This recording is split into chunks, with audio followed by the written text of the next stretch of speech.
Bed number 6 का patient है ना, उसे इंजेक्शन दे दो। डॉक्टर सर, डेंगू का एक पेशेंट आया है पर हमारे पास बेड अवेलेबल नहीं है। वो एसिड अटैक वाली पेशेंट है ना, उसे डिस्चार्ज कर दो। जी सर।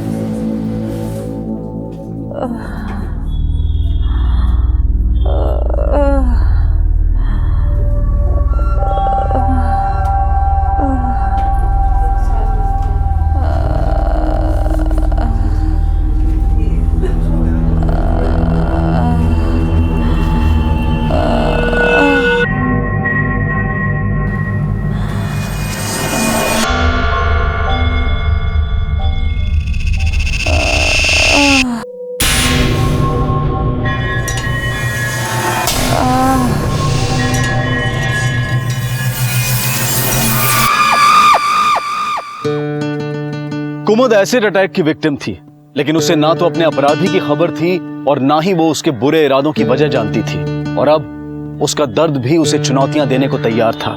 कुमुद, तुम्हें डिस्चार्ज कर दिया गया है। तुम केवल 30% ही जली थी। 70% या उससे ऊपर होता तो तुम्हें हमें हॉस्पिटल में रखना पड़ता। ये हमारे हॉस्पिटल की पॉलिसी है। अच्छा, तुम्हारा हॉस्पिटल का बिल कौन पे करेगा? जिंदगी का एक बुरा हादसा जब जिंदगी भर का बोझ बन जाए तो बुरा वक्त कभी अपने आप को कोसने का तकाजा करता है तो कभी अपने आप से लड़ने का। लेकिन वक्त हमारा दोषी नहीं होता है। दोषी वो होता है जो किसी का बुरा करने का अपराध करता है। लेकिन कुमुद के साथ जो हुआ वो बुरे से भी बदतर था। सर, कुमुद का भाई नवीन 2 महीने पहले जेल से छूटा और कुमुद ने उसे अंदर करवाया था। कुमुद के दोस्त ने बताया कि एसिड अटैक से 1 हफ्ते पहले उसने कुमुद को बेल्ट से पीटा था। सर, हो सकता है कि उसने कुमुद पे एसिड फेंका हो। लेके आओ उसे। सर।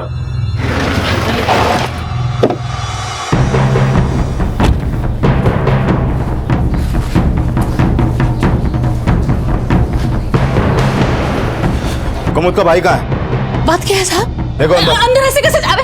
अरे हमरे बेटे ने कुछ नहीं किया। अरे कहाँ है? अरे साहब किधर?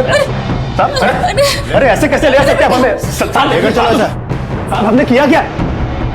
कुमुद के भाई हो ना तुम? हाँ सर, लेकिन ले चलो सर, लेकिन हमने किया क्या? बात तो बताइए साहब। अरे साहब, अरे साहब, एक मिनट। साहब हमारे बेटे को छोड़ दिए साहब। उसने कुछ नहीं किया साहब, छोड़ दिए। नवीन।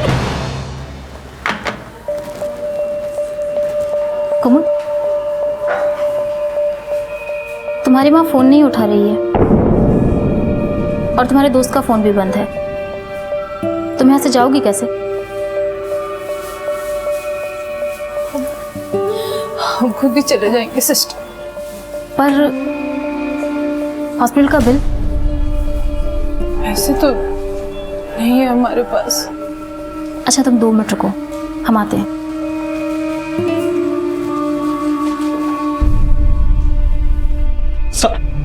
साहब, हम कुमुद पे क्यों एसिड फेंकेंगे?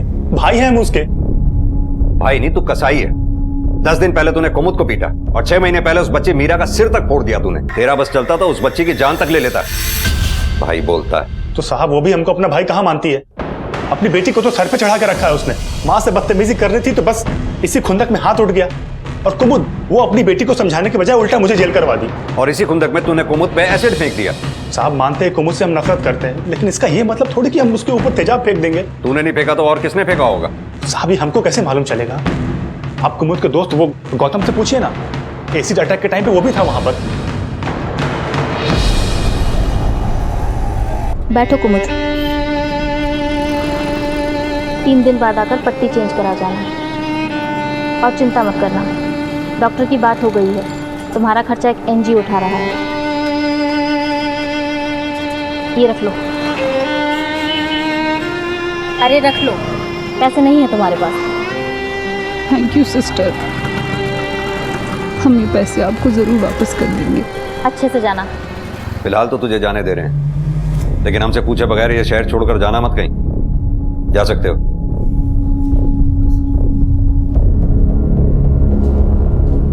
कौशिक, पता करो कुमुद पे जब एसिड अटैक हुआ ये उस एरिया में था या नहीं।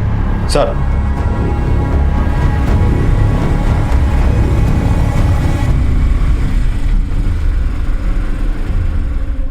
तुम्हारी माँ फोन नहीं उठा रही है। और तुम्हारे दोस्त का फोन भी बंद है।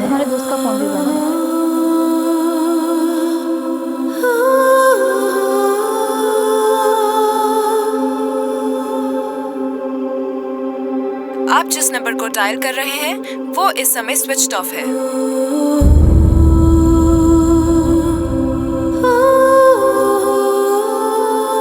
ये मजा आ रहा है? हाँ। एंजॉय करो, बस गिरना मत। संभाल के। बहुत खुश लग रहे हैं ना दोनों? हाँ, बहुत खुश लग। मम्मा और तेज। कुमुद, अब वक्त आ गया कि हम सब एक हो जाएं। तो शादी की डेट निकलवा ले। पापा रुको ना। कुमुद एक तलाकशुदा औरत थी। गौतम से दूसरी शादी करके वो जिंदगी की नई शुरुआत करने वाली थी। कुमुद की बेटी को पिता और गौतम के बेटे को मां मिलने वाली थी।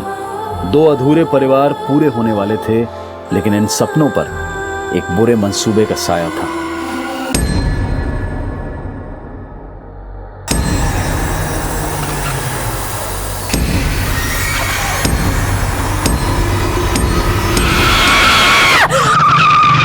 क्या हो गया मैडम? वापस हॉस्पिटल लेकर चलूं? इस हादसे ने सिर्फ कुमुद का जिस्म ही नहीं गलाया, बल्कि उसकी रूह भी हिलाकर रख दी।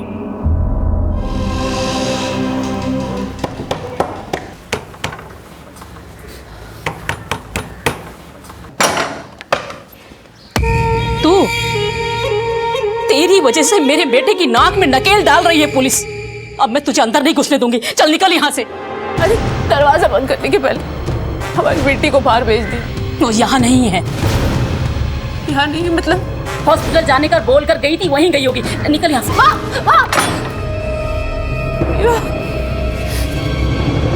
सर, जिस मार्केट में कुमुद पे एसिड अटैक हुआ उसके भाई की फोन लोकेशन उस एरिया की नहीं थी। ये देखिए सर।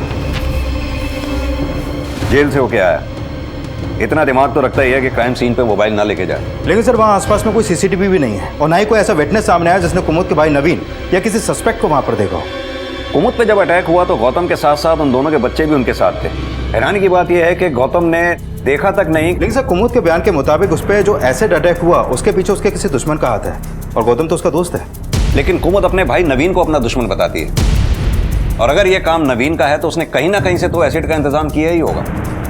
एक काम करो, नवीन के कॉल रिकॉर्ड्स और उसके यार दोस्त किस किस के पास उसका उठना बैठना है सब अच्छी तरह से इन्वेस्टिगेट करो। हो सकता है शायद कोई क्लू मिले। सर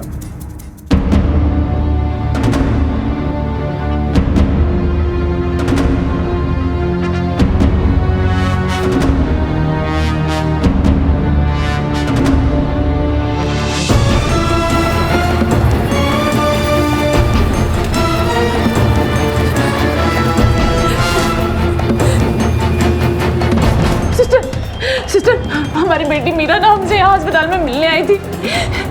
ये आपने देखा है क्या? कहीं मिल नहीं रही है सर। माँ बोली हमसे मिलने अकेली हॉस्पिटल चली गई, पर हॉस्पिटल में भी नहीं मिली हम। कौशिक, देखो जरा। सर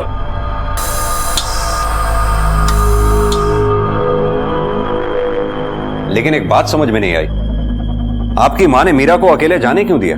सर उन्होंने कभी हमारी परवाह नहीं की, तो मीरा की क्या करेंगे? हमने हमेशा उन्हें सगी माँ का ही दर्जा दिया सर, पर उन्होंने कभी बेटी नहीं समझा मुझे। कुमुद की जिंदगी उतार चढ़ाव से भरी थी। अब तक वो एसिड अटैक के सदमे से भी नहीं उबर पाई थी कि उसकी बेटी मीरा लापता हो गई। क्या ये भी उसके घर वालों का षड्यंत्र था, या फिर असल में षड्यंत्र रचने वाला अब तक नजर में ही नहीं आया था? पीछे अच्छी तरह से देखो। अरे क्या कर रहे हो? छान मारो, कोई भी नहीं रहना चाहिए। साहब, आप तो ऐसे छानबीन करवा रहे हैं जैसे हम कोई अपराधी हो। क्यों, आपका बेटा जेल होकर नहीं आया? ये कैसी बात कर रहे हैं साहब आप तो हमको थाने लेके गए हुए थे, भला हम मीरा को कैसे गायब करेंगे? लेकिन गायब तो यहीं से हुई है ना, क्या पता इसमें तेरा भी हाथ हो? साहब वो मीरा हमारे हाथ की थोड़ी है, कहीं भी अकेली घूमती रहती है, चुईया की तरह फुदकती रहती है इधर उधर। अब हम क्या उसकी पूंछ बनकर घूमे? नात इनको चुईया बोल रही हैं आप, तो बेटी को तो फिर पता नहीं क्या बोलती होंगी आप। साहब माँ हूँ, माँ की तो गाली में भी ममता होती है ना। वो तो दिख रही, सौतेली हूँ साहब, इसलिए आप ऐसा बोल रहे हैं। हम सगा सौतेला नहीं देखते, जो फैक्ट होता है वही बोलते हैं। जो बोलना है बोल लो साहब, लेकिन हमने कुछ नहीं किया। हम तो अपना समझकर माँ और बेटी का पेट भर रहे थे। पराया तो उन्होंने समझा हमको पता भी नहीं कुमुद गौतम से चक्कर चला रही थी। तो आपकी नफरत की एक वजह यह भी है? साहब दगा तो उसने दिया हमको, और आप दोषी भी हम ही समझ रहे हैं।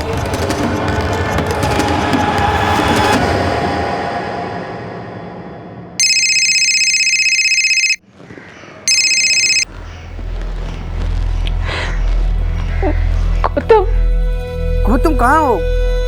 हम हॉस्पिटल आए तो पता चला तुम्हें डिस्चार्ज कर दिया। कुमुद सब ठीक तो है ना? गौतम मीरा।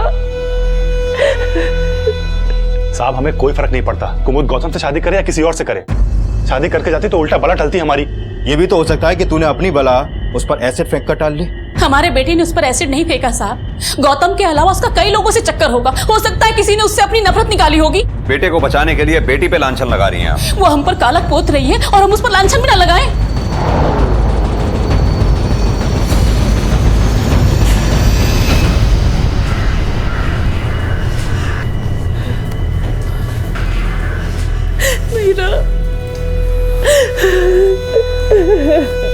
कुछ नहीं होगा मीरा को। सर लगता नहीं मीरा को कुमुद के भाई या उसकी माँ ने गायब किया हो, क्योंकि उनके घर से हमें कोई क्लू नहीं मिला। क्लू तो हमें कुमुद के भी किसी अफेयर का नहीं मिला जो उस पर एसिड अटैक की वजह बने। कुमुद ने अपने बयान में किसी ऐसे सिरफिरे का जिक्र नहीं किया जो उसे परेशान करता था या उसका पीछा करता था। कुमुद एक तलाकशुदा औरत है। पहले उस पर एसिड अटैक होना और उसकी बच्ची का गायब होना, कहीं ऐसा तो नहीं इस केस का कनेक्शन उसके पहले पति से हो? लेकिन सर कुमुद का तलाक 5 साल पहले हो गया था। 5 साल बाद उसका पति ये सब क्यों करेगा? कौशिक, 5 साल बाद कुमुद दूसरी शादी करके अपनी लाइफ में आगे बढ़ रही थी। यह भी तो हो सकता है उसका पहला पति 5 साल पहले की कोई नफरत पाले बैठा हो। इस पहले पति की इंफॉर्मेशन निकालो। सर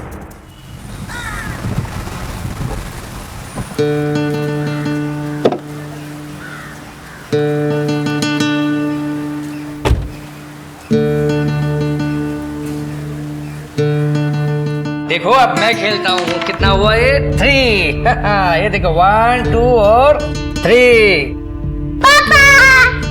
अरे मेरे बेटा। आंटी मीरा कहाँ है? मीरा कल आएगी बेटा, तुम जाओ खेलो।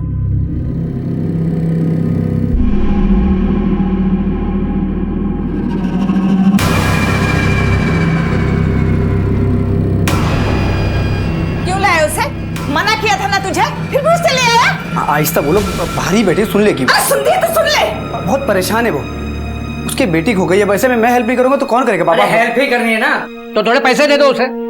और एक बात सुन लो, हम तुम्हें उससे शादी करने के लिए बिल्कुल परमिशन नहीं देंगे। पापा मेरी बात कुछ बोलने की जरूरत नहीं, बस। उसकी शक्ल देखने के बाद भी तू उससे शादी करना चाहता है?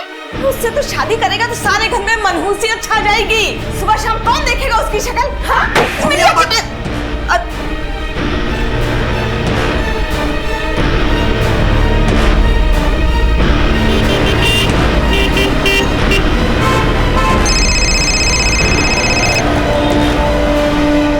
हेलो,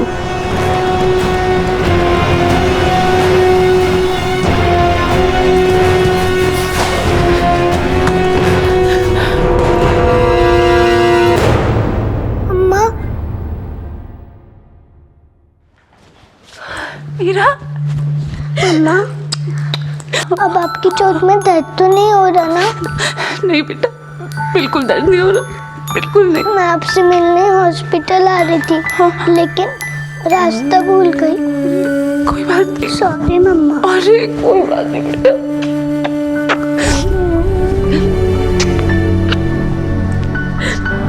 मैं इसको लेके जा सकती हूँ। तुम जा कहाँ रहे हैं और रहेंगे कहाँ? बेटा, जो रास्ते पे लाया है वही रास्ता भी दिखाएगा। और पता है, भगवान भी उसकी मदद करते हैं जो अपनी मदद खुद करता है। सर ये राजेश बिष्ट, कुमुद का तलाकशुदा पति। मैंने कुमुद का डिवोर्स केस स्टडी किया, बड़ा मेसी केस था सर। ये कुमुद को मारता था, कमरे में बंद रखता था। तो फिर कुमुद ने एक एनजीओ की मदद से अपने पति राजेश से तलाक लिया। इसका करंट फोन नंबर, एड्रेस सब निकालो। सर माना कि तुम उसकी सौतेली हो, लेकिन घर तो तेरे सगे पिता का था, वो ऐसे कैसे निकाल सकती है? हाँ बेटा, हम पड़ोसी हैं तेरे, ऐसा नहीं होने देंगे हम। चल हम बात करें तेरी माँ से और भाई से। नहीं अंकल, अब उस घर में रहे ना तो हमारा दम घुट जाएगा, अब नहीं। तो तुम जाओगी कहाँ? और कोई रिश्तेदार है तुम्हारा? है तो, मगर माँ ने सबको भड़का रखा है हमारे खिलाफ, कोई मदद नहीं करेगा। तो बेटा फिर तू जाएगी कहाँ? एक जगह है हमारे पास, मेरे दोस्त का घर खाली है, वो थोड़ा पुराना है, लेकिन आप दोनों का बंदोबस्त हो जाएगा। चलो घर का इंतजाम तो हो गया बेटा, लेकिन फिर खाने पीने का ये नहीं अंकल, मेरे पास भी है, ये लो रख लो काम बेटा, है। रख लो। तुम्हारे साथ बच्ची भी है ना, मैं अपनी दुकान से तुम्हें राशन का बंदोबस्त कर देता हूँ। देखना, मर जाएगी लेकिन किसी पे बोझ नहीं बनेगी। तो क्या वो वापस नहीं आएगी? कहाँ वापस आएगी वो? आपने इतनी कमाल की एक्टिंग जो की है। और देखना, हमको भी वही बोले कि गौतम प्लीज आप मेरी वजह से अपने माँ बाप का दिल मत तोड़ो, हमें हमारे हाल पे छोड़ दो।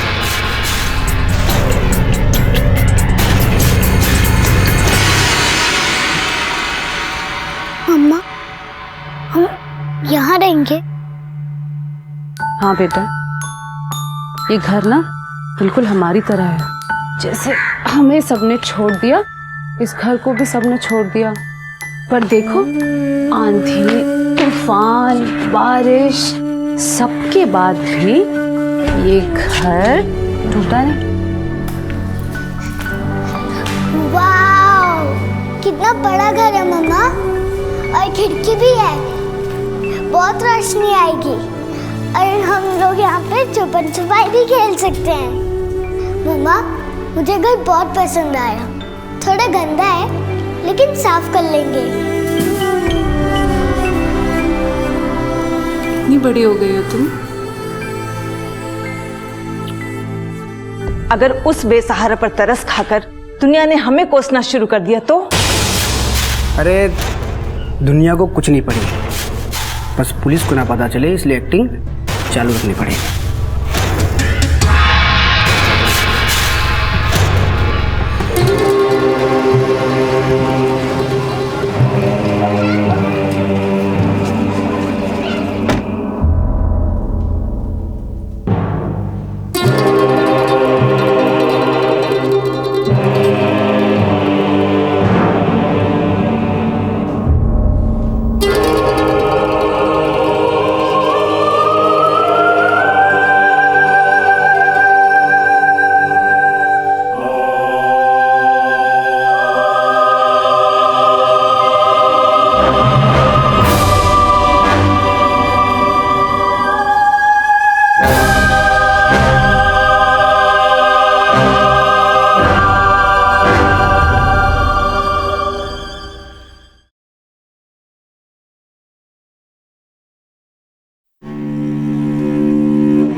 हाँ बेटा, आपके सर से कुछ निकल रहा है, बहुत बदबू भी मार रहा है।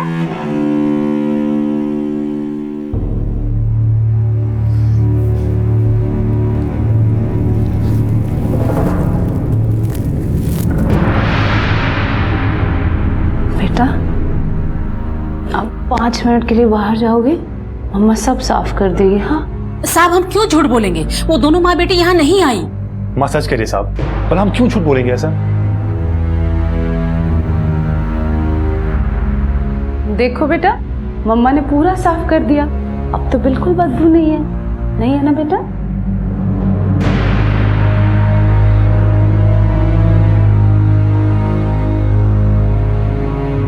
देखो बेटा, मम्मा ने खुशबू वाली अगरबत्ती लगा दी, अब मेरे बच्चे को बिल्कुल बदबू नहीं आएगी।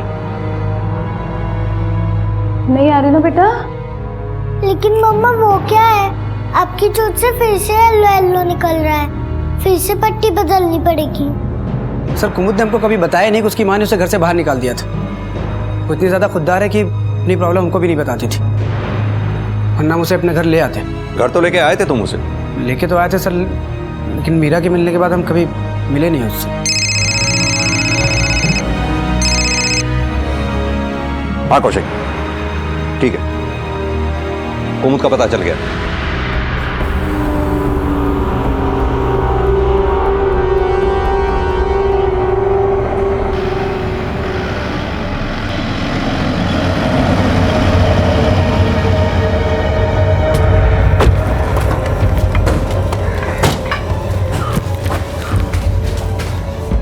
कमाल है कुमुद, हमें इतना पराया कर दिया कि अपनी प्रॉब्लम में शेयर नहीं किया। तुमने बताया क्यों नहीं? तुम्हारी माँ ने तुम्हें घर से निकाल दिया। अब तुम यहाँ नहीं रह सकती, चलो हमारे साथ। एक मिनट, हमें कुमुद से बात करनी है, प्लीज जरा आप। कुमुद,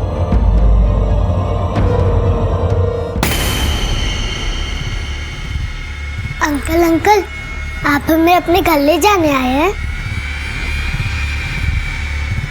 हाँ बेटा, बहुत जल्द हम तुम दोनों को अपने साथ ले जाएंगे। आज नहीं ले जाएंगे?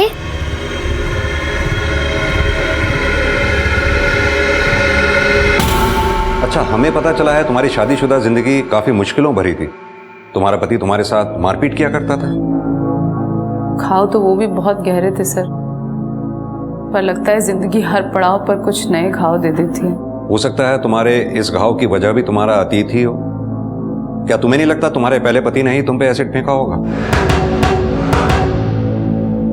पुलिस अब इन संभावनाओं को खंगालना चाहती थी कि कुमुद पर हुए एसिड अटैक का कनेक्शन कहीं उसके पहले पति से तो नहीं था, जो कि इस केस को 7 साल पीछे ले जाने वाला था।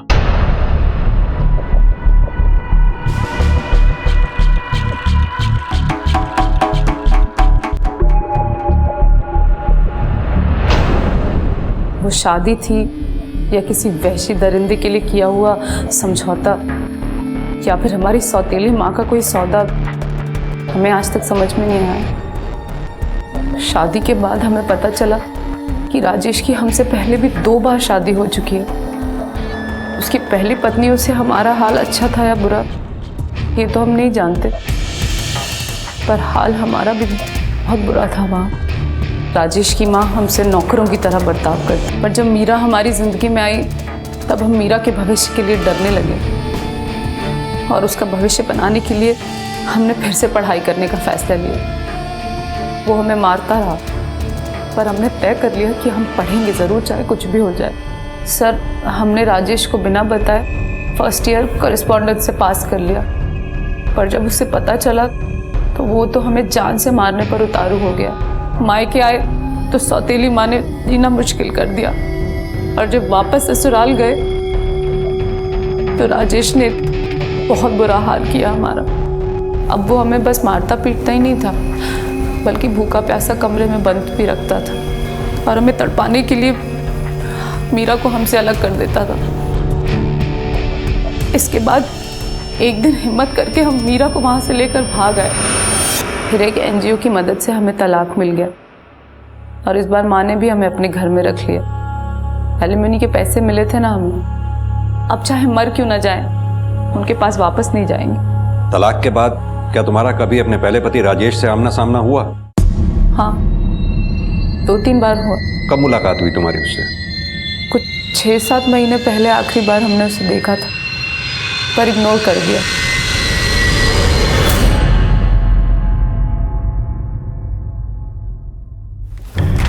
सर, कुमुद का पहले पति राजेश की फोन लोकेशन उस एरिया की नहीं थी जहां पर कुमुद पे एसिड अटैक हुआ था, लेकिन सर उसके कॉल रिकॉर्ड में एक नंबर सामने आया। ये देखिए सर, ये नंबर एक केमिकल सप्लायर का है। राजेश की इस केमिकल सप्लायर से अक्सर बातें होती हैं।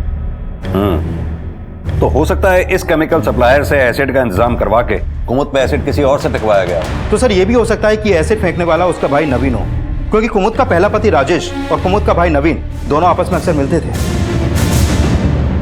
कुमुद का चेहरा मैंने एक अरसे से देखा तक नहीं, और आप कहते हैं कि मैंने उसका चेहरा बिगाड़ दिया। बिगाड़ा तो तुमने बहुत कुछ था कुमुद का, शायद अब चेहरा भी बिगाड़ दिया हो। सर, आप कुमुद का भाई नवीन क्यों मिलता था तुमसे? नवीन से मैं शादी से पहले भी मिलता था, और कुमुद से तलाक के बाद मैंने आया क्या? कहीं ऐसा तो नहीं कुमुद से बदला लेने के लिए कुमुद के भाई नवीन को मोहरा बनाया हो? मैं क्यों बदला लूंगा सर कुमुद से? छोड़ दिया है मैंने उसे, अब हमारे बीच में कुछ भी नहीं है। छोड़ा तुमने नहीं था कुमुद को, कुमुद ने तुमको छोड़ा था। तुम्हें एलिमनी देनी पड़ी थी कुमुद को। कहीं ऐसा तो नहीं हो सलीमनी की भरपाई करने की आग अभी तक लग रही हो? देखिए सर, अगर कोई सबूत हो तो आरोप लगाई, ये बेवजह का शक कर मुझे परेशान मत कीजिए प्लीज। कौशिक, राजेश ने 5 साल इंतजार किया है तो बदला भी प्लान करके लिया होगा। उस केमिकल सप्लायर को बुलाओ, उसी से पूछताछ करके इसके राज उगल पाएंगे। सर नहीं खाना मुझे। बेटा सुनो ना, नहीं खाना। सुनो मुझे सुनो चाट सुनो, मुझे मेरा रोटी खानी है। बेटो मेरी बात सुनो, गुड गर्ल हो ना आप हमारी। नहीं मम्मा।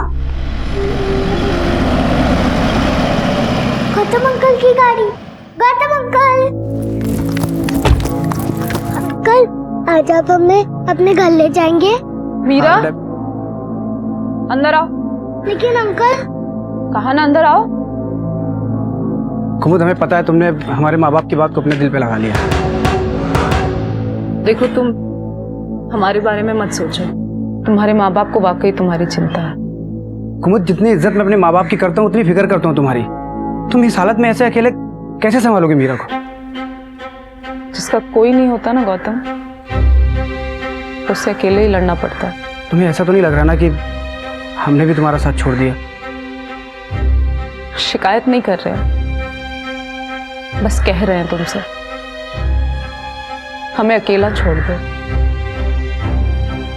हम खुद अपने आप को संभाल लेंगे।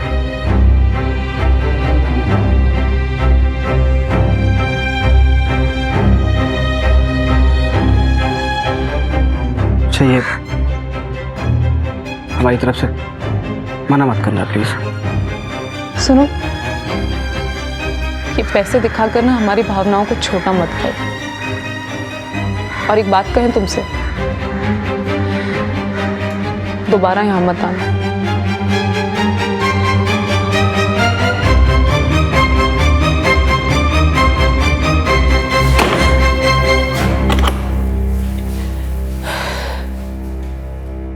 मम्मा, अब हम वरुण और गौतम अंकल से कभी नहीं मिलेंगे ना?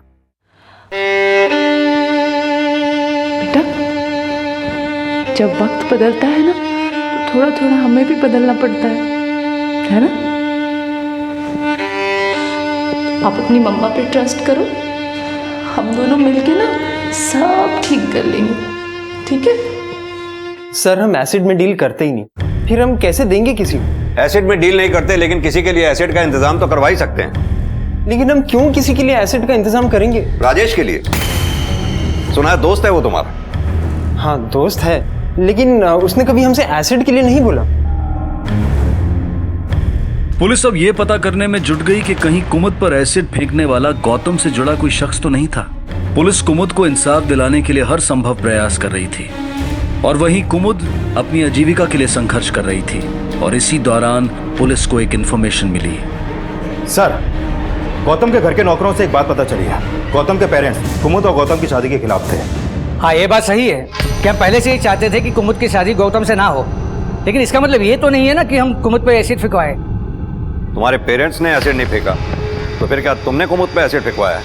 सर, आप कैसी बात कर रहे हैं? मतलब हम क्यों एसिड फेंकवाएंगे कुमुद पे? हम तो प्यार करते थे ना उससे। मतलब अब प्यार खत्म हो गया? नहीं, अब अभी भी करते हैं। तुम यहाँ ऐशो आराम भी जी रहे हो और वहाँ कुमुद दर दर की ठोकरें खा रही है। नहीं सर, ऐसी बात नहीं है। हम अपने पेरेंट्स को कन्विंस करने की पूरी कोशिश किए थे, पर वो नहीं माने तो क्या करें? कौशिक, ये पेरेंट्स नहीं माने या गौतम खुद भी कुमुद से शादी नहीं करना चाहता था? ये गौतम और इसकी फैमिली की हिस्ट्री निकालो। सर,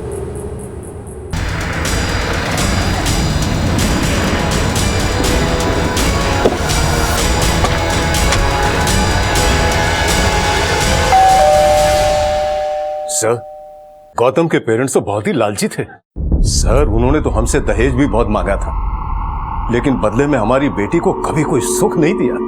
सास ससुर हमेशा जली कटी सुनाते रहते थे उसे, और उसका वो पति गौतम, उसे तो कुछ पड़ी नहीं थी। सर, ये से केस जरूर खत्म हो गया, लेकिन हम दोनों आज भी यही मानते हैं कि उन्होंने हमारी बेटी को मारा है।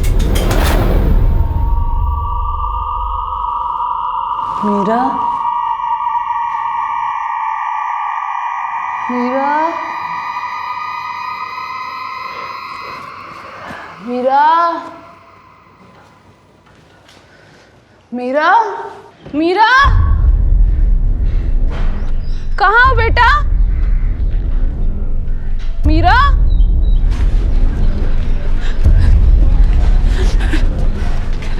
मीरा, मीरा, कहाँ जा रही है? मीरा ये क्या? यहाँ नहीं आई तेरी बेटी। कहीं देखा आपने उसको? हमने नहीं देखा, जा, हमारा और कोई काम नहीं, निकल यहाँ से, कोई तेरी बेटी नहीं आई है। मीरा! सर, गौतम के पेरेंट्स के बारे में कुछ और बातें सामने आई हैं। गौतम की पहली बीवी के मरने के बाद वो गौतम के लिए रिश्ता ढूंढ रहे थे और जहां जहां उन्होंने रिश्ते की बात चलाई वहां उन्होंने मोटे दहेज की मांग की। यानी गौतम अगर कुमुद से शादी करता तो गौतम के पेरेंट्स को वो मोटा दहेज नहीं मिलता। गौतम कुमुद से ही शादी करना चाहता था। कौशिक, कहीं ऐसा तो नहीं अपने बेटे का मन बदलने के लिए ही गौतम के पेरेंट्स ने कुमुद का चेहरा बिगाड़ दिया हो ताकि गौतम खुद शादी से पीछे हट जाए? सर, ये थ्योरी तो स्ट्रांग है, लेकिन गौतम के पेरेंट्स के खिलाफ ऐसा कोई क्लू नहीं मिला है कि उन्होंने कुमुद पे एसिड फेंकवाया हो। गौतम के पेरेंट्स को थाने बुलवाओ। सर, हम बार बार कह रहे हैं कि हमने कुमुद पे ना एसिड फेंका है ना किसी से फेंकवाया है, फिर भी आप नहीं मान रहे हैं। लेकिन आप लोगों ने पहली बहू को तो मारा ही था ना। सर, आपने अच्छी तरह केस स्टडी नहीं किया है। अगर हमने मारा होता तो हम हवालात में नहीं होते। पहले बच गए, लेकिन इस बार आप लोग हवालात में पहुंच सकते हो। सस्पेक्ट्स बढ़ रहे थे, लेकिन स्ट्रॉन्ग एविडेंस ना होने की वजह से पुलिस किसी को भी रिमांड पर नहीं ले पा रही थी। और इसी बीच पुलिस को कुमुद की बेटी के एक बार फिर से लापता होने की सूचना मिली। क्या मीरा इस बार भी रास्ता भूल गई थी, या अब माँ और बेटी के फिर से मिलने के रास्ते भी बंद कर दिए गए थे?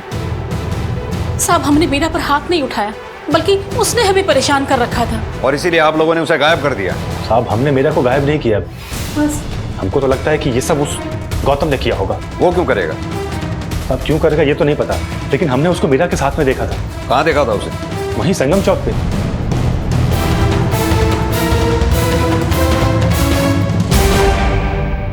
सर, हम ना कहाँ बोल रहे हैं कि हम मीरा से नहीं मिले थे। हम तो बोल रहे हैं मिले थे, लेकिन इसका ये मतलब नहीं कि हम उसे किडनैप करवाएंगे। हमको तो ये भी नहीं पता था कि वो मिसिंग है। लेकिन मीरा से मिले क्यों थे? सर, वो हम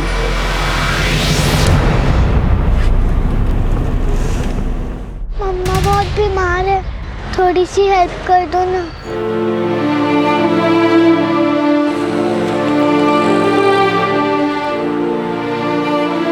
मीरा, बेटा तुम क्या कर रही हो? मम्मा बहुत बीमार है, घर में खाने को भी कुछ नहीं है।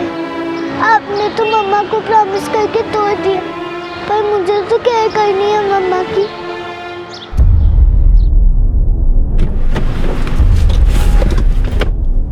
मीरा से नजर मिलाने की हमें हिम्मत नहीं हुई थी, इसलिए हम वहां से चले आए। और सर, हम मानते हैं कि हम कुमुद से शादी करने का वादा किए थे, पर अब उसे अपनाने की हिम्मत नहीं है सर। तो कुमुद से अब तक दिखावा कर रहे थे तुम? दिखावा नहीं कर रहे थे सर, ऐसा नहीं है कि हम उसका बुरा चाहते हैं। जिंदगी भर उसका साथ देने के लिए तैयार, उसकी मदद करने के लिए तैयार, लेकिन जिंदगी काट नहीं सकते सर। माफ कीजिए, हम इतने महान नहीं है। महान क्या, तुम तो एक मामूली इंसान भी नहीं निकले। अगर उस बच्ची मीरा से नजर बचा के जाने की बजाय अगर उस बच्ची को कुमुद के पास छोड़ देते तो आज वो बच्ची गायब भी ना होती। हेलो, क्या? ठीक है, एड्रेस भेजो। सर, राजेश का दूसरा नंबर ऑन है, अभी त्रिवेणी संगम में एक्टिव है।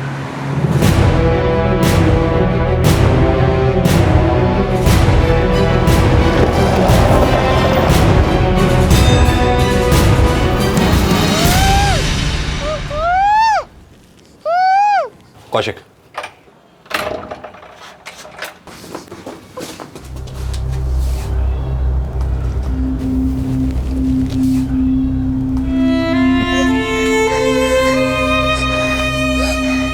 रो मत बेटा, कुछ नहीं होगा।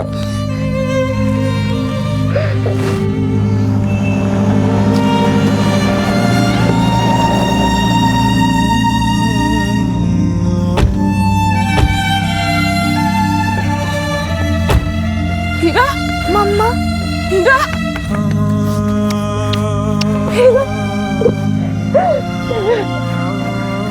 तुम ठीक हो? लगी तो नहीं? कुछ हुआ तो नहीं? हाँ?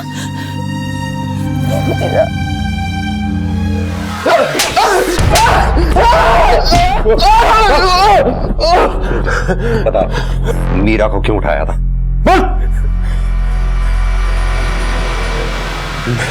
मैं कुमुद को और तड़पाना चाहता था, इसीलिए कुमुद पे एसिड फेंका था, हैं? सर, अगर कुमुद के पहले पति राजेश ने वाकई में कुमुद पे एसिड फेंका होता तो जैसे उसने कुमुद की बेटी को किडनैप करने की बात मानी तो ये बात भी मान लेता। कौशिक कुमुद का पति ही नहीं, कुमुद की माँ, भाई, दोस्त, गौतम के घर वाले, कोई भी इस केस में अपराधी हो सकता है।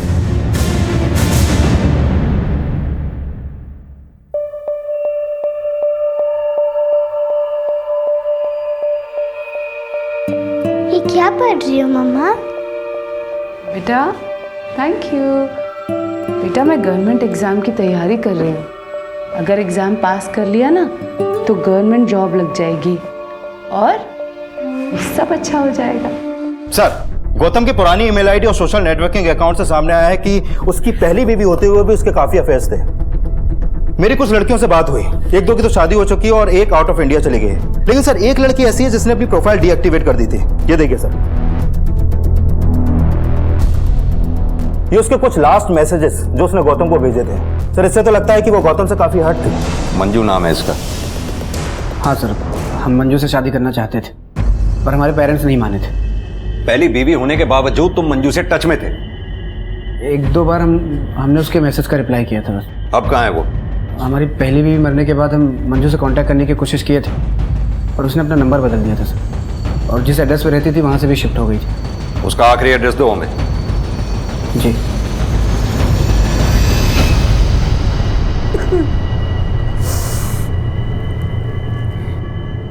मेरी मंजू गौतम से बहुत प्यार करती। जब से वो इसकी जिंदगी से गया तब से इसकी ये हालत है।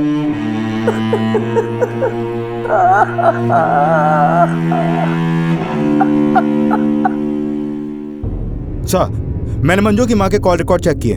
जिस रात कुमुद पे एसिड अटैक हुआ था उस रात मंजू की माँ की फोन लोकेशन उसी एरिया की थी जहां पर कुमुद पे एसिड फेंका गया था। मैंने किसी पर कोई एसिड नहीं फेंका, मेरा विश्वास कीजिए साहब। हमने ये भी पता कर लिया है गोदावरी जी कि आपने वो एसिड खरीदा कहां से था। अब सीधी तरह से मान लीजिए जो भी कुछ आपने किया है। बोलिए।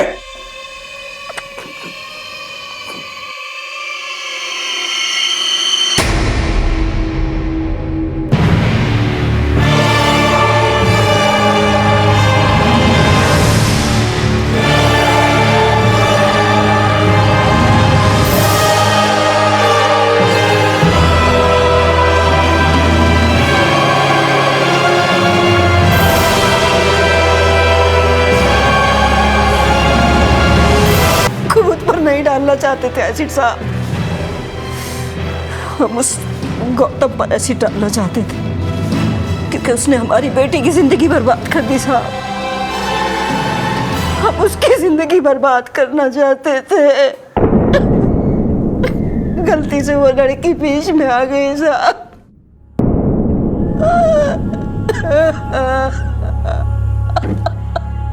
हम बुरे के साथ भला करने का तो नहीं सोच पाते हैं, लेकिन बुरे के साथ बुरा करने का ख्याल भी बुरा ही होता है। कहने को मंजू की मां बुरी नहीं थी, लेकिन उसका इरादा गलत था।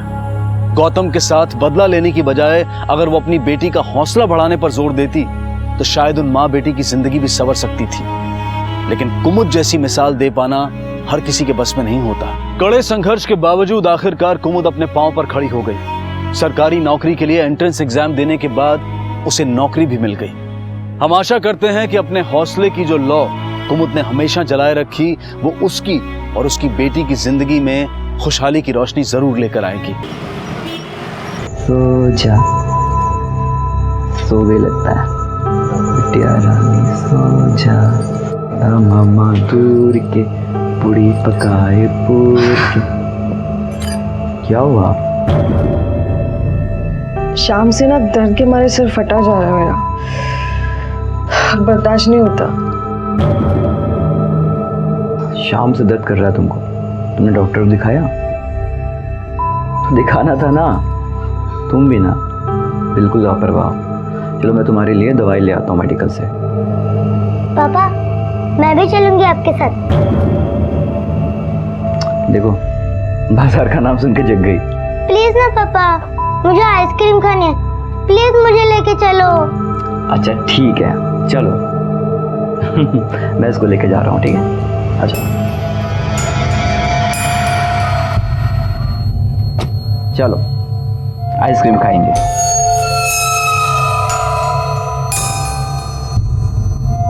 पापा मैं स्ट्रॉबेरी खाऊंगी। अच्छा। नहीं चॉकलेट। अच्छा। नहीं नहीं नहीं वैनिला खाऊंगी।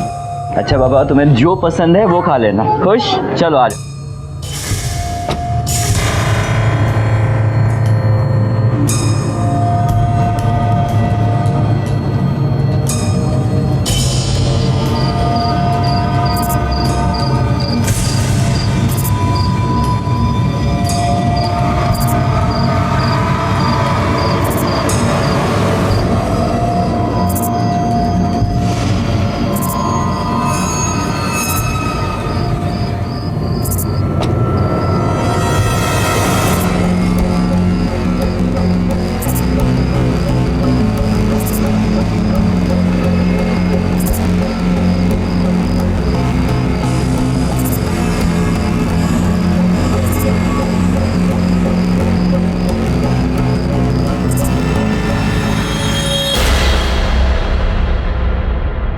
सोच विचार विचार पद्धति ये किसी भी व्यक्ति या समाज के विकास की नींव है। सोच समय की तरह परिवर्तनशील होती है और वक्त और परिस्थितियों के हिसाब से बदलती है, और बदलनी भी चाहिए। और जब ये नहीं बदलती या हम इसे बदलने से रोकते हैं तो ये उस रुके हुए पानी की तरह से होती है जो गुजरते हुए वक्त के साथ एक ही जगह पड़े पड़े सड़ने लगता है और बीमारियां पैदा करता है। ऐसा ही उदाहरण है हमारा आज का ये एपिसोड, जहां एक इलॉजिकल सोच ने कई भयानक गुनाहों को जन्म दिया।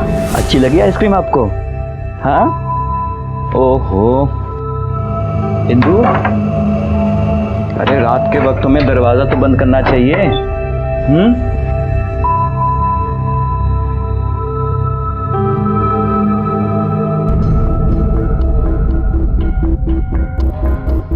इंदु, इंदु, बेटा आप यहाँ पे बैठो, आइसक्रीम खाओ, हम आते हैं अभी, ठीक है? आराम से।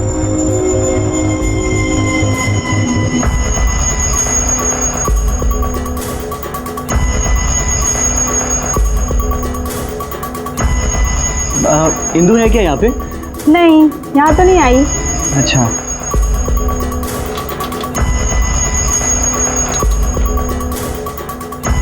इंदु आई थी क्या यहाँ पे? नहीं तो। कहाँ चली गई होगी, वो भी बिना बताए? कब से गायब है आपकी बेबी? सर कल रात से। मैं प्रिया को लेकर मेडिकल से उसके लिए सर दर्द की दवाई लाने गया था। जब वापस आया तो देखा दरवाज़ा खुला हुआ है और इंदु घर पर नहीं है। ये कितने बजे की बात है? सर 12 साढ़े 12 बजे के आसपास के। आप दोनों में कोई झगड़ा, मतलब कोई अनबन, कुछ तनाव था? नहीं सर, बिल्कुल नहीं। आपने उनके दोस्तों के पास या उनके रिश्तेदारों के पास इंक्वायरी की? शायद उनके पास वो गई होगी। सर दोस्त या रिश्तेदार होंगे तो ना चाहेगी। मैं और वो दोनों ही अनाथ हैं। मैं स्कूल में पढ़ाता था और वो वहाँ खाना बेचने आती थी। हमने एक दूसरे को पसंद किया और शादी कर ली। तब से हम तीनों ही एक दूसरे का परिवार है। उनका मोबाइल? सर मोबाइल भी वो घर पर ही छोड़ के चली गई है। सर इसका रो रो कर बुरा हाल है, पता नहीं कहाँ चली गई है। मुझे तो चिंता हो रही है उसके साथ कहीं अनहोनी ना हो गई हो। ठीक है, हम लोग पूरी कोशिश करेंगे उन्हें ढूंढने की, और जैसे ही कुछ खबर मिलती है तो आपको इन्फॉर्म कर देंगे।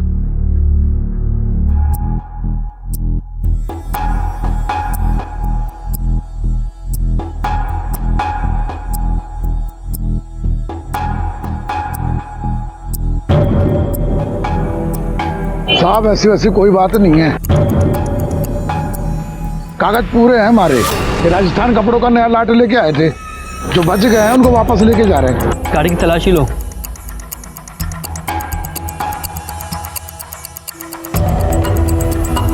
सर कपड़े ठीक है, नीचे उतरो, जाओ।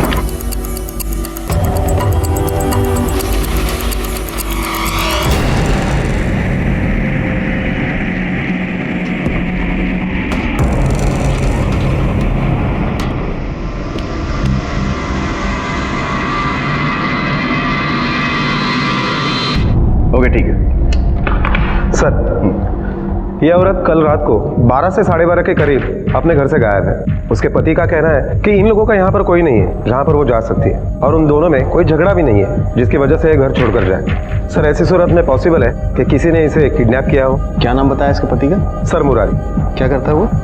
सर स्कूल में पढ़ाता है, टीचर है। कितने बजे की घटना है? कुछ 12 से 12:30 के करीब। 12 से 12:30। अमूमन इस समय तो हलचल होती है बॉम्बे। यादव, अगर ये जबरदस्ती किडनैपिंग का मामला है तो पॉसिबल है कि आस पड़ोस में किसी ने उसकी चीख सुनी हो। इसकी तस्वीर सारे पुलिस स्टेशन में सर्कुलेट करवा दी? हाँ सर।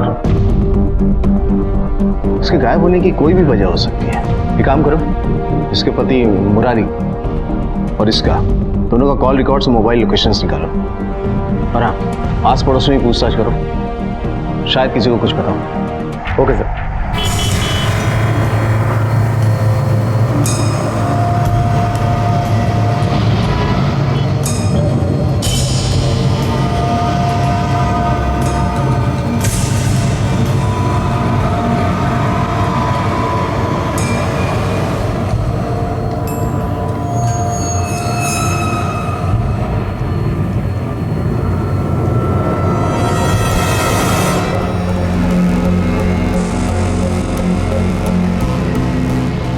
मैंने तुम्हारी सारी बातें मान ली, तुमने जो कहा वो किया।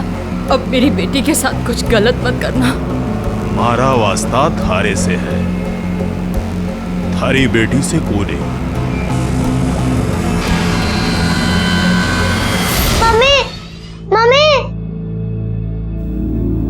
क्या हो बेटा, क्या हो गया? मम्मी हमें छोड़कर काम पे चली गई, बताना। आ जाएगी, तुम्हारी मम्मी जल्दी से आ जाएगी, है ना? परेशान नहीं होते ना? रो मत, है ना? पापा मम्मी को बुलाओ, उसको बुलाओ, मुझे मिलना है, उसको पहले बुलाओ। पापा, पापा मम्मी को बुलाओ। इस केस में अभी बहुत से सवाल मुंह बाए खड़े थे। ये कौन लोग थे जिनके हवाले इंदु ने अपने आप को इतनी आसानी से कर दिया था और उनका जुल्म सहने पर मजबूर थी? क्या वास्ता था उन लोगों का इंदु से? और क्या वो इंदु की बेटी का भी हनन करना चाहते थे? क्यों ये जघन्य अपराध वो उसके साथ कर रहे थे? और क्या इस सारे वाकये का मुरारी से भी कोई संबंध था? एक अपहरण जो कि अपहरण था भी या नहीं ये कहना मुश्किल था, लेकिन इसके पीछे का सच बेहद अजीबोगरीब था। सर, मोहल्ले में हमने जितने भी लोगों से इंदु और मुरारी के बारे में पूछताछ की तो सभी का यही कहना है कि इंदु बहुत ही अच्छी इंसान है, किसी के साथ कोई झगड़ा नहीं, अपने परिवार से भी बहुत प्यार करती है और मुरारी भी बहुत अच्छा इंसान है। उन दोनों के फोन रिकॉर्ड्स में कुछ संदिग्ध मिला? नहीं सर। किसी भी पुलिस स्टेशन से कोई इन्फॉर्मेशन मिली? अब तक तो नहीं मिली है सर। यादव, कोई भी हादसा बेवजह नहीं होता। इस केस की हमें बहुत बारीकी से छानबीन करनी पड़ेगी।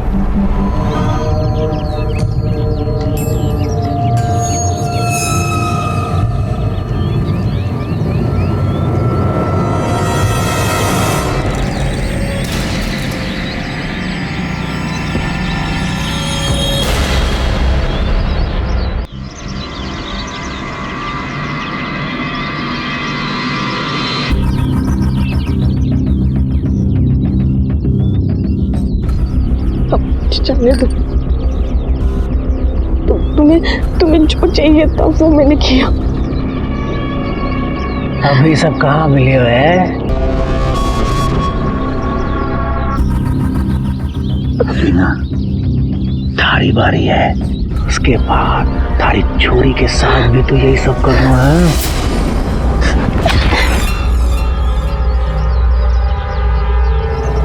मेरी बेटी, तुम लोग मेरे बेटे के साथ कुछ गलत नहीं कर सकते। देखो, तुम्हें जो चाहिए था वो मैंने दिया, तुमने मुझसे वादा किया तो। प्रिया बेटा, बेटा रोते नहीं, दूध पी लो। चलो। नहीं, मम्मी आने के बाद ही पीऊंगी दूध। बेटा, पहले मम्मी को आने दो। आ जाएगी बेटा, जल्दी मम्मी आ जाएंगी।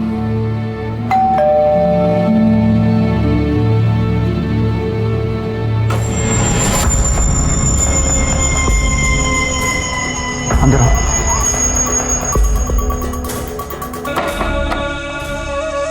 तू क्यों आया यहाँ पे? तारे भूल गया था, पता चला तू आज आया ही नहीं तो मैं सीधा यहाँ चला आया। देख बल देख, हमारे पास थारे को देने के लिए एक पैसा नहीं है, ना मैं दूंगा। वैसे भी हमारी लाइफ में बहुत टेंशन चल रही है, मैं उसी में उलझा हुआ हूँ। सुना है मैंने इंदु गायब हो गई है, पर मैं ये सोच रहा था कि गायब हुई है या कराएगी। देख भैया, ज़्यादा सोचने की जरूरत ना है, अपने काम से काम लोग चल यहाँ से। देख मुरारी, ऐसा है जरूरत तो थारे को मारी कभी न कभी तो पड़ेगी, क्योंकि मैं ही वो इंसान हूँ जो सब जानता है। याद है ना, उस वक्त भी थारे को मारी जरूरत पड़ी थी।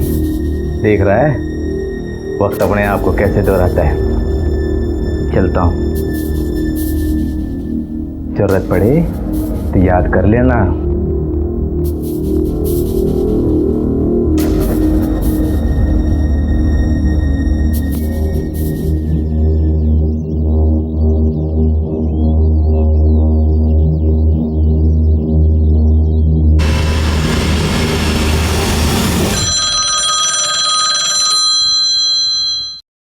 Hello, Navsari police station, PSI Bhagat speaking.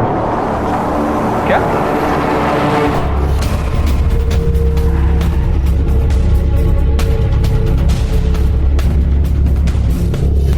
Ma'am, दोनों के सर पे वार किया गया है। सूखा और खून और बॉडी देखकर लगता है कि वारदात 8 से 10 घंटे पुरानी है। कुछ ऐसा मिला है जिससे बॉडी की शिनाख्त हो सके? नहीं मैम, कत्ल के हथियार के अलावा और कुछ नहीं मिला है। ये तो किसी हेवी व्हीकल का पाना है, ट्रक वगैरह में होता है ये। लेकिन यहाँ आसपास तो कुछ नजर नहीं आ रहा है ऐसा। बॉडी सबसे पहले किसने देखी थी? मैंने देखी थी।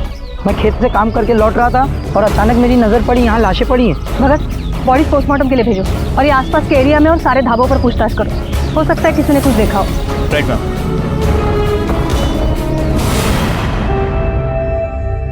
बेटा, आपको जो भी खिलौने चाहिए ना, आप देख लो। देखो कितने सारे खिलौने हैं। मैं फोन पे बात कर लेता हूँ, ठीक है?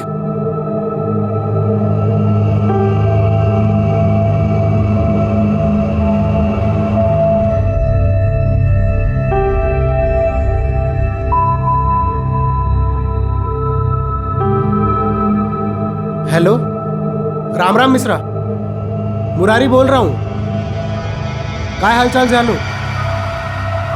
अच्छा, इंदु आई है क्या वहाँ?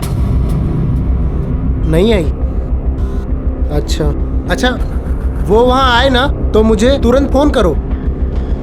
सुनो, ये बात किसी और को मत बताना।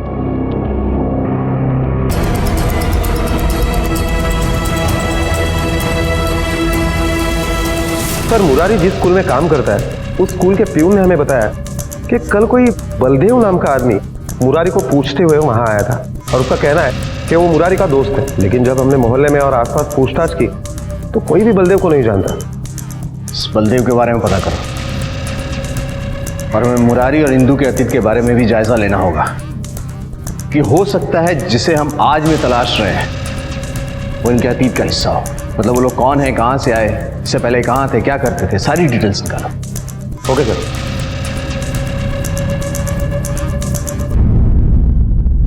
मैम, पोस्टमार्टम रिपोर्ट के हिसाब से दोनों ही मर्डर 12 बजे से 2 बजे के बीच में हुए हैं। आसपास के ढाबों में पूछताछ करके पता चला है कि ये दोनों ही वहाँ पे खाना खाने के लिए रुके थे।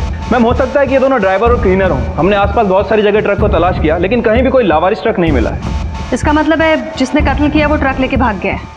मैम, ये भी तो हो सकता है कि मामला चोरी का हो। भगत, एक काम करो, मुंबई गुजरात हाईवे पर से जितने भी ट्रक पास हुए हैं वो सारे ट्रक, उनके ड्राइवर, हेल्पर, सबकी डिटेल्स निकालो। देखो सबके सब अपने डेस्टिनेशन पे सही सलामत पहुंचे या नहीं। Okay ma'am. ये देखो मम्मा, मैं आपके लिए सॉरी का ग्रीटिंग कार्ड लेके आई। अगर मेरे जिद और शरारत से अब गुस्सा होकर चली गई हो तो प्लीज वापस आओ। अब मैं कभी जिद और शरारत नहीं करूंगी। अब प्लीज वापस आ जाओ, प्लीज। बस सर, दिन रात में रोती रहती है, अपनी माँ को याद करते हैं। आपसे गुजारिश है, इस बच्ची के लिए उसकी माँ को ढूंढो प्लीज। हम उन्हें ढूंढ रहे हैं। एक बात बताओ, ये बलदेव कौन है? बलदेव? सर, मैं किसी बलदेव को नहीं जानता हूँ। लेकिन वो तो कह रहा था कि वो तुम्हें पर्सनली जानता है और एक अनजान आदमी जो तुम्हें जानता नहीं है वो तुम्हें अपना दोस्त क्यों बताएगा? मेरी बीवी गायब हो गई, मेरी बच्ची का रो रो कर बुरा हाल है और आप इंदु को खोजने के बजाय उल्टा मुझ पर शक कर रहे हैं। अंकल, मेरी मम्मा मिली, कहाँ पे वो? देखो बेटा, आप रोना मत। आपकी मम्मी जहाँ कहीं पर भी है हम उन्हें ढूंढ के निकालेंगे। लेकिन आप इस तरह से रोती रहोगी तो आपकी मम्मी को कितना बुरा लगेगा, है ना? रोना मत। एक बच्ची अपनी माँ की ममता के लिए तरस रही थी और वहीं दूसरी तरफ वो माँ किसी से अपनी बेटी को बचाने की कोशिश कर रही थी और इसी खींचातान में जुर्म ने अपने पांव जमा लिए थे। इंदु को अगवा करने वालों का किसी ने कत्ल कर दिया था और वो वजह क्या थी जिसके कारण एक माँ, एक पत्नी जो कल तक अपने घर की चार दीवारी में खुश थी, आज दर दर की ठोकरें खा रही थी। इस कहानी में मुरारी की भूमिका क्या थी और बलदेव कौन था और वो मुरारी को कैसी मदद की पेशकश कर रहा था, और इंदु आखिर कहां थी और किन हालात में थी।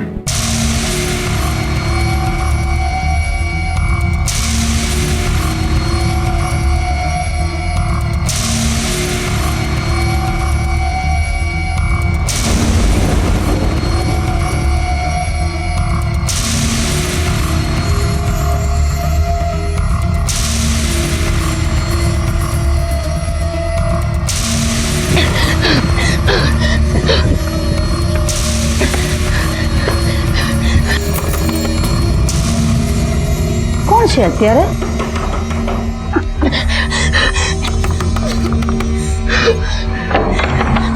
अरे अरे कौन है तू? अरे ऐसे कैसे मेरे घर में घुस रही है तू? बहन जी, मेरे पीछे ना कुछ गुंडे लगे। मुझे थोड़ी देर के लिए यहाँ पे रुकने के लिए जगह दे दो। चली जाऊंगी। नहीं, तू जा, हमारा घर से। तरस खाओ बहन जी, तरस खाओ। मैंने कहा तुम जाओ यहाँ से। नहीं जाऊंगी। मैम, इंक्वायरी से पता चला है कि जितने भी ट्रक गुजरात बॉम्बे हाईवे से निकले थे सारे के सारे अपने डेस्टिनेशन पे पहुंच चुके हैं। और उनके ड्राइवर्स और हेल्पर्स? मैम, वो लोग भी सही सलामत अपने घर पहुंच चुके हैं। तो ये दो लोग कौन थे? अरे ये किसका ट्रक लेकर घूम रहे थे? मैम, ये लड़का कुछ बताना चाहता है। बोलो, क्या बताना चाहते हो? मैम, मैं गुजरात हाईवे के पास एक पेट्रोल पंप में काम करता हूँ। काम खत्म होने के बाद मैं घर जा रहा था और घर जाते हुए देखा कि अरे मारे से भाग के कहाँ जाएगी तू? रुक जा, बोल रहा हूँ।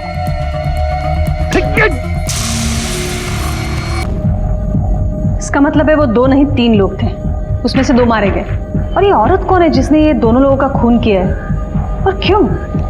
तुम्हें उस आदमी और औरत का चेहरा याद है? हाँ मैम, याद है।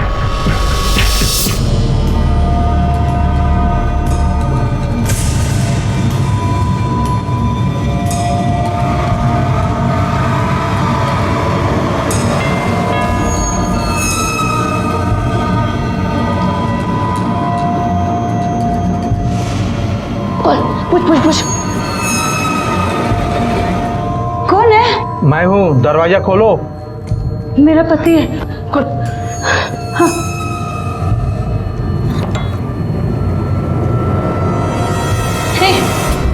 चुप, चल बैठ, चल बैठ, बैठ तो काट डालूंगी, बैठ।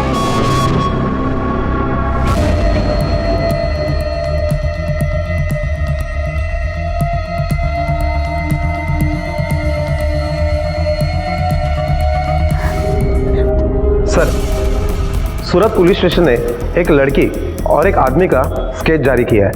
मुंबई गुजरात हाईवे पर जो कत्ल हुए उसमें यह लड़की संदिग्ध है और फरार भी है। और मुरारी की बीवी इंदु, इन दोनों की शक्ल हूबहू मिलती है। यादव, ये केस तो किसी और ही दिशा में जा रहा है। इंदु ने ये दोनों खून सेल्फ डिफेंस में किए हैं या किसी साजिश का हिस्सा है? ये काम करो, जिन दो लोगों का खून हुआ है ना, उनकी तस्वीर मंगवाओ और मुरारी को बुलाओ। Okay sir. नहीं सर, मैं नहीं जानता इन्हें। कौन है ये लोग? ये वो 2 लोग हैं जिनका खून करके तुम्हारी पत्नी फरार है। क्या इंदु ने इनका खून किया है? नहीं सर, पॉसिबल ही नहीं है। आपको जरूर कोई गलतफहमी हुई है। हमें गलतफहमी हुई है या बात कुछ और है, ये तो हम पता कर ही लेंगे। तुम जा सकते हो।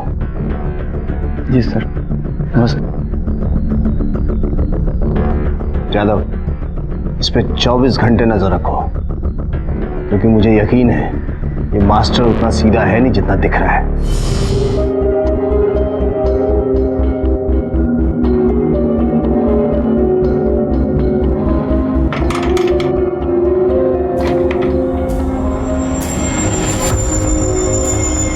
बलदेव मेरी मदद करेगा?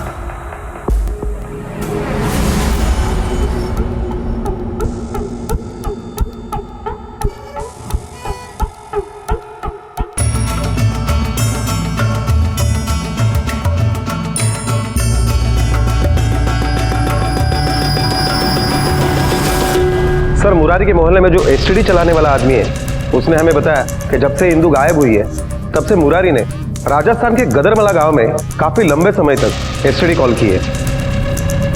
जादव, जिन 2 लोगों का कत्ल इंदु ने किया है उनका पहनावा भी राजस्थानी है। इसका मतलब है इंदु के गायब होने का मुरारी से कोई ना कोई लिंक है। तुमने मुरारी के पास के बारे में पता किया?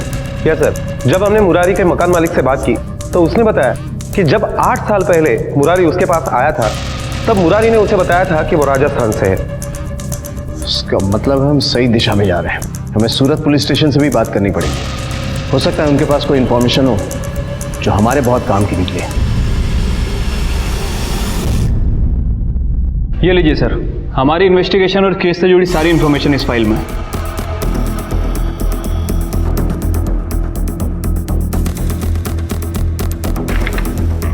कुछ चीज़ें तो इस फाइल से क्लियर हो गई कि मरने वाले ड्राइवर और क्लीनर थे और इनका संबंध गदरमला राजस्थान से है, और ये कि उस दिन मुंबई गुजरात हाईवे से जितनी भी ट्रकें गुजरी उनमें से एक ट्रक का डेस्टिनेशन भी गदरमाला है। लेकिन इस फाइल के मुताबिक वो ट्रक और क्लीनर ड्राइवर वहाँ पहुँच चुके हैं। सर, अगर ड्राइवर और क्लीनर का खून हो चुका है तो वो ट्रक गदरमाला पहुंचा है किसने? ये तो ज़्यादा हमें वहाँ जाके ही पता लगाना पड़ेगा।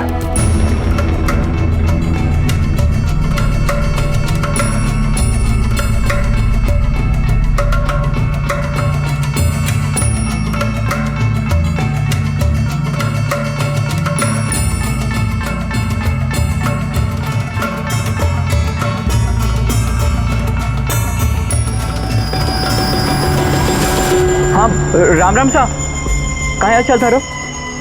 अच्छा, इंदु आई है क्या वहाँ?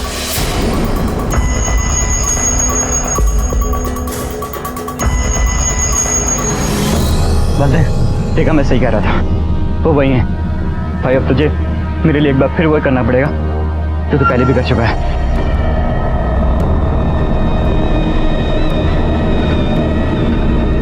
तुझसे जो बन सकता है कर, लेकिन उसे वापस ला दे प्लीज। तू ये है ना बलदेव, तू तो बोल रहा था इसे जानता नहीं। चलो, तुम दोनों का टाइम आ गया। ए रोक, तेरी तो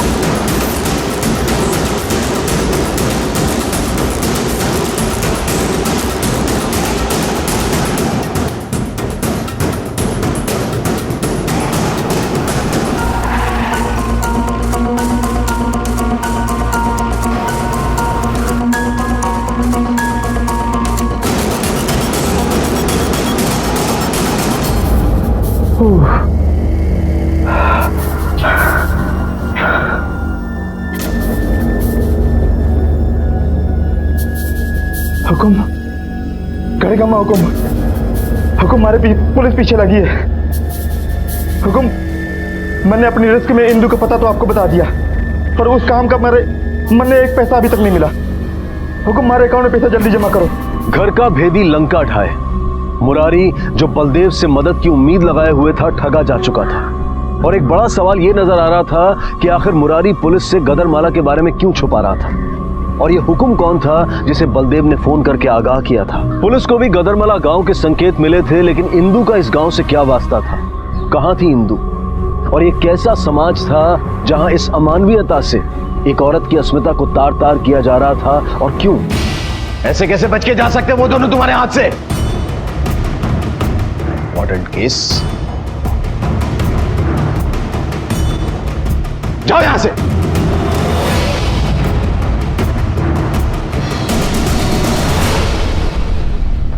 चलो, हमारा शक सही था। इस मुरारी का इंदु के गायब होने से जरूर कोई लेना देना है। सर, कहीं ऐसा तो नहीं कि मुरारी ने अपनी बीबी को गायब करवाया हो? अगर गायब भी करवाया होगा तो कोई वजह तो होनी चाहिए, जबकि इंक्वायरी में यह बात साफ हो गई है कि एक्स्ट्रा मैरिटल अफेयर जैसी कोई चीज नहीं थी। दोनों एक दूसरे से बहुत प्यार करते थे। मुझे लगता है इन सारे सवालों का जवाब हमें गदरमाला से ही मिलेगा।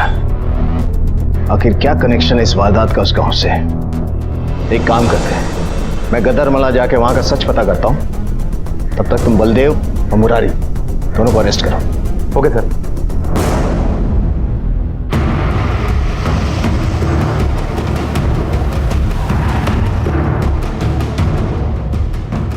हम लोगों ने आपको इंदू किडनैपिंग केस की डिटेल्स भेजी थी, उस पर कुछ कार्रवाई हुई? सर आपने जो हमें डिटेल्स भेजी थी वो हमने पढ़ ली है, और जिस ट्रांसपोर्ट कंपनी का मुंबई ट्रक गया था उसके बारे में भी हमने पता कर लिया है। हमें इन्वेस्टिगेशन वहीं से शुरू करना पड़ेगा। जी साहब, ये देखिए, ये ट्रक तो परसों ही वापस आ गया था, इस पर डेट भी लिखा हुआ है। कितने लोग थे इस ट्रक पे? ड्राइवर कौन था? सर 2 ड्राइवर थे, अजय और शोभित, और एक क्लीनर था, विनोद। इन्हें पहचानते हो? नहीं साहब, मैं इनको नहीं जानता हूँ। ध्यान से देखो, ये दोनों भी ड्राइवर हैं और इसी गांव के हैं। नहीं सर, मैं नहीं जानता हूँ इनको। जो तीनों लोग मुंबई गए थे उन्हें बुलाई। तुम तीनों गए थे इस ट्रक के साथ मुंबई? ठीक है, अभी जा सकते हो, लेकिन बिना पुलिस के परमिशन के गांव से बाहर मत जाना, समझे?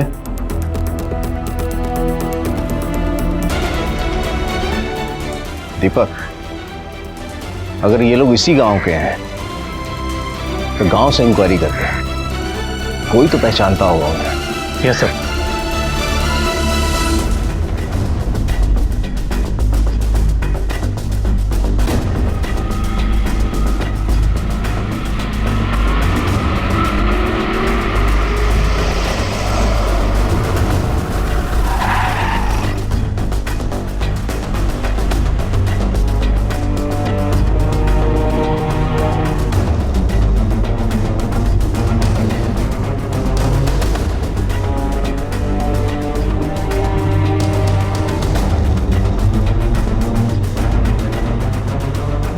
इसे देखा है क्या?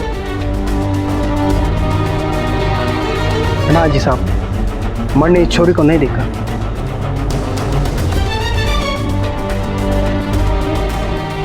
सुनिए, इन्हें देखा है कभी? ये इसी गांव की है? तो साहब जी, ये शहर नहीं गाँव है साहब जी। यहाँ की जनानी अपने पति के अलावा किसी को चेहरा नहीं दिखाती, मेरे अलावा किसी को देखा तक नहीं इसने अभी। जा अंदर जा। लो साहब, मैं बताता हूँ। नहीं साहब जी, मैंने तो कभी नहीं देखा इसको, मुझे नहीं लगता है इस गांव की। ठीक है।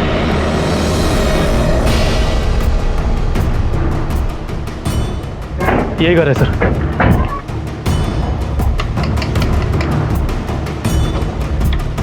गोविंद तू है? जी मैं ही हूँ।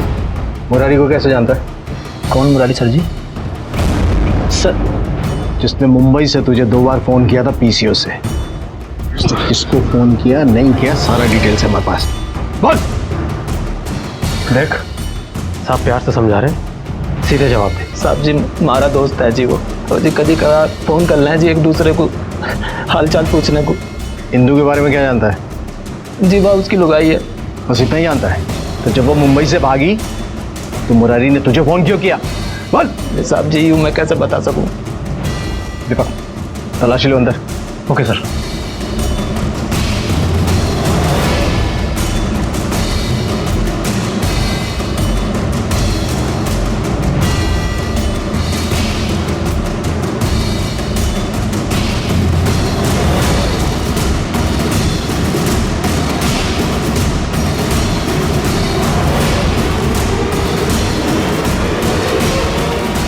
सर ये देखिए,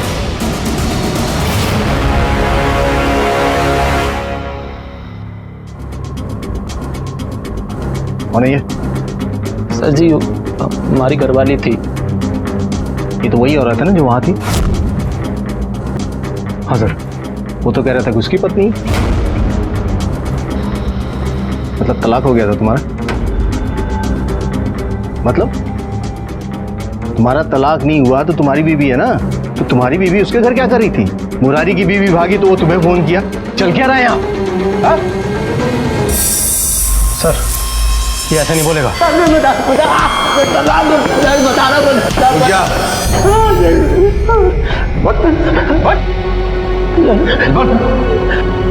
तो हमारे गांव की प्रथा बिल्कुल अलग है। अगर कोई आदमी किसी औरत को भगा के सीमा पार करके ले जाए तो उस आदमी का उस औरत पर कोई अधिकार नहीं रह जाता। सर हमारी बहुत कोशिश करने के बाद भी वो आदमी हमारी बीवी को भगा ले गया, और सर अब वो उसकी बीवी है। तुम लोग इंसान हो या जानवर? अपनी पत्नियों को इस्तेमाल का वस्तु समझते हो? बिना तलाक के तुम्हारी बीवी उसकी कैसे हो गई? साहब ये कानूनी दावपेच यहाँ नहीं चलते हैं। इंदू की भी शादी इस गांव में विक्रम सिंह के साथ हुई थी और वो भी एक दिन हमारी बीवी की तरह भाग गई यहाँ से। मुरारी के साथ? प्रताप सिंह गुजर के साथ। फिर वो आज मुरारी की बीवी कैसे है? अब इतना हमें भी नहीं पता। इंदू के घर से भागने के 1 साल बाद मुरारी का फोन आया था कि वो और इंदू मुंबई में है, बहुत खुश है। तो साहब ये हमारे को भी पल्ले नहीं पड़ रहा कि प्रताप के साथ गई हुई लड़की मुरारी के साथ कैसे? इतनी घिनौनी प्रथा आज के जमाने में भी यहाँ चल रही है, आप लोगों ने कभी एक्शन नहीं लिया? सर एक्शन तो तब लेना जब कोई गांव वाला साथ दे। कानून के हिसाब से प्रथा गलत है, लेकिन गांव वालों की पूरी मंजूरी है इस प्रथा के साथ। हम कभी कोई एक्शन लेना भी चाहें तो ना तो हमें कोई सुराग मिलता है, ना ही कोई सबूत और ना ही कोई गवाह। और अगर कोई इस प्रथा को सपोर्ट ना भी करे तो गांव के डर से कोई रिपोर्ट तक नहीं लिखवाता, और अगर किसी ने रिपोर्ट लिखवा दी तो पूरा गांव उसके अगेंस्ट हो जाता है। मतलब जाहिर सी बात है कि इस बात का अगर इतना प्रेशर है तो कोई भी पति अपनी पत्नी को वापस नहीं ला पाता होगा, और इनके सो कॉल्ड समाज में जो बेइज्जती होती है सो अलग। उसका मतलब है विक्रम सिंह से हमें मिलना पड़ेगा, क्योंकि हो सकता है अपनी इसी बेइज्जती का बदला लेने के लिए विक्रम सिंह ने इंदू को मुंबई से उठवाया होगा। विक्रम सिंह,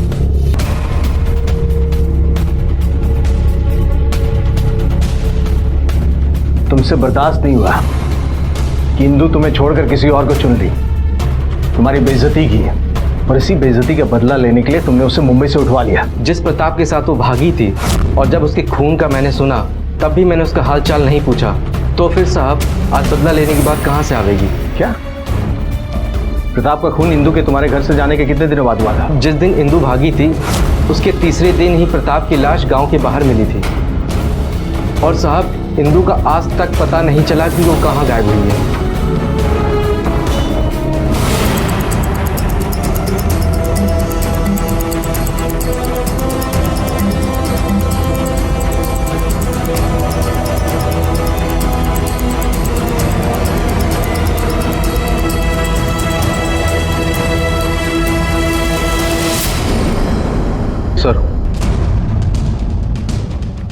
सर जिस टेम्पो मालिक ने क्लीनर और ड्राइवर के बारे में बताया था, ये रहे उनके कॉल रिकॉर्ड्स। इसके मुताबिक तो पिछले 1 हफ्ते में ये लोग गांव से बाहर गए ही नहीं।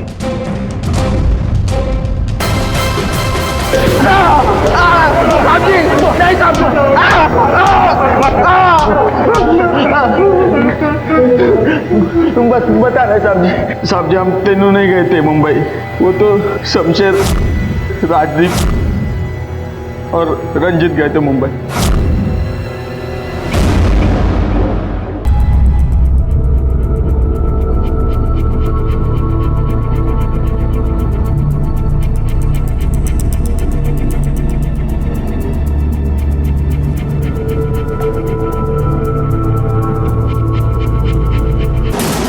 पकड़ो से भागने नहीं किए। रुक जा। साले भाग रहा था मैं देखे। नहीं चल।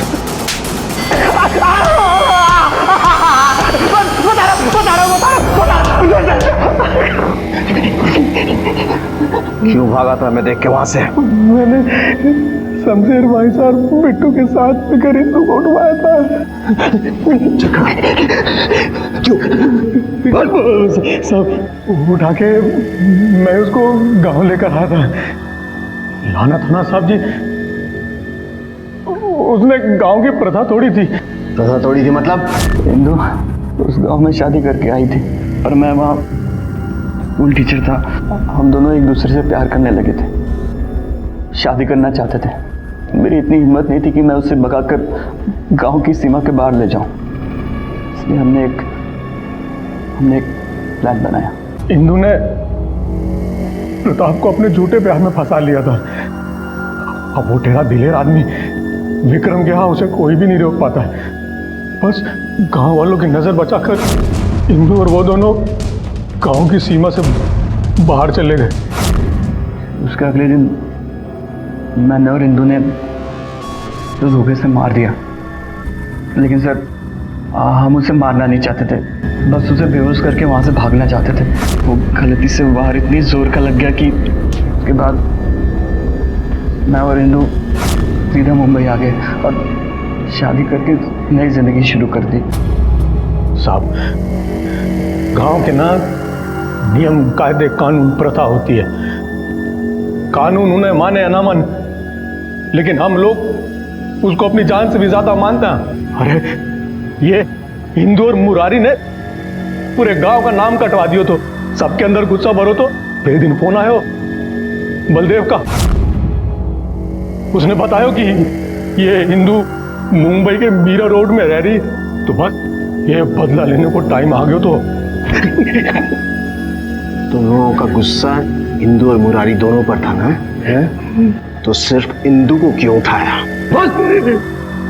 जी, हम तो तीनों को लेने गए थे, वो इंदू खुद ही आ गई हमारे सामने।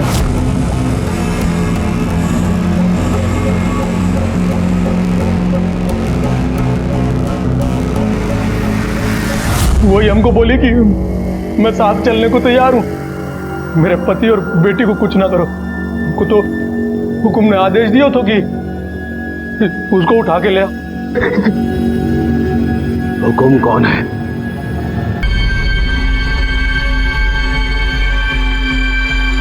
क्यों उठवाया था उसे तूने?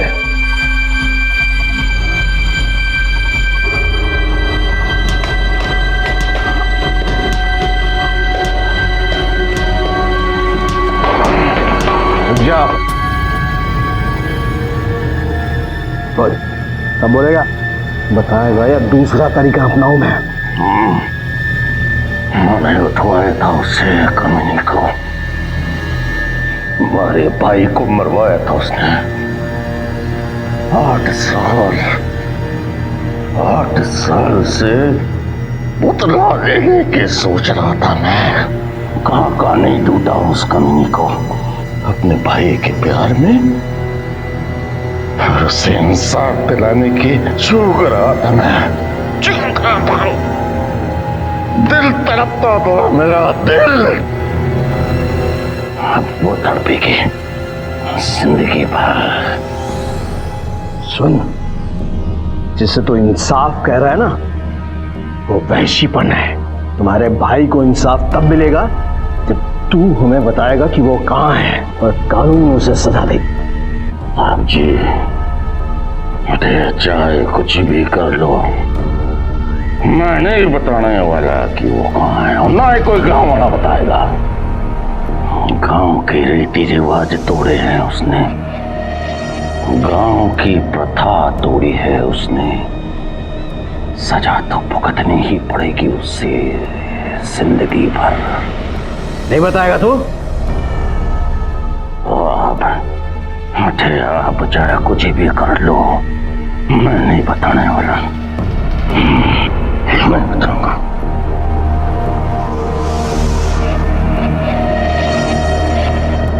बोल कहाँ इंदू? बोल कहाँ इंदू? बता बता बता। पुलिस की तमाम कोशिशों के बावजूद भी मंगल ने पुलिस को नहीं बताया कि उसने इंदू को कहां रखा है, वो जिंदा भी है या नहीं। लेकिन प्रिया और मुरारी हैं जिन्हें ये उम्मीद है कि इंदू जिंदा है और वो वापस आएगी। ये केस इंसानियत को शर्मसार कर देने वाला है कि आज के समय में भी ऐसी प्रथाएं जीवित हैं जिन्होंने इस कदर मानसिक गुलामी में जकड़ा हुआ इंसान को कि वो सही और गलत का फर्क नहीं देख पाता है। ऐसी प्रथाएं ही हमारे देश के विकास की गति में भी अवरोध हैं। और असलियत यह है कि इस तरह का समाज एक व्यक्ति की इच्छाओं और उसकी सोच को भी नियंत्रित करता है। देश तो आजाद है, लेकिन आज भी ऐसी कई जगहें हैं जहां लोग इस तरह की पिछड़ी और घिनौनी प्रथाओं के गुलाम हैं। मंगल और राजदीप को इंदू को अगवा करने और उसके साथ बलात्कार करने के लिए और मुरारी को प्रताप के कत्ल के लिए गिरफ्तार किया गया है। ये सभी इस वक्त न्यायिक हिरासत में हैं और चार्जशीट फाइल होनी अभी बाकी है। संस्कृति और संस्कार इंसान की बेहतरी और विकास के लिए बनाए गए हैं। अगर कोई भी संस्कृति, संस्कार और प्रथा के नाम पर वहशी होने का दावा करे तो अपने ज़मीर को जगाएं और सही बदलाव लाने की कोशिश करें। इसी विचार के साथ अब मैं अनूप सोनी आपसे विदा लेता हूं। फिर मुलाकात होगी अगले एपिसोड में एक और चौंका देने वाले केस के साथ। तब तक अपना और अपने परिवार का ख्याल रखें और देखते रहें क्राइम पेट्रोल डायल 100। सबक एक को, सीख हम सबको। जय हिंद। क्राइम पेट्रोल के और भी दिलचस्प कहानी देखने के लिए हमारे चैनल को सब्सक्राइब करें और बेल आइकॉन दबाना न भूलें।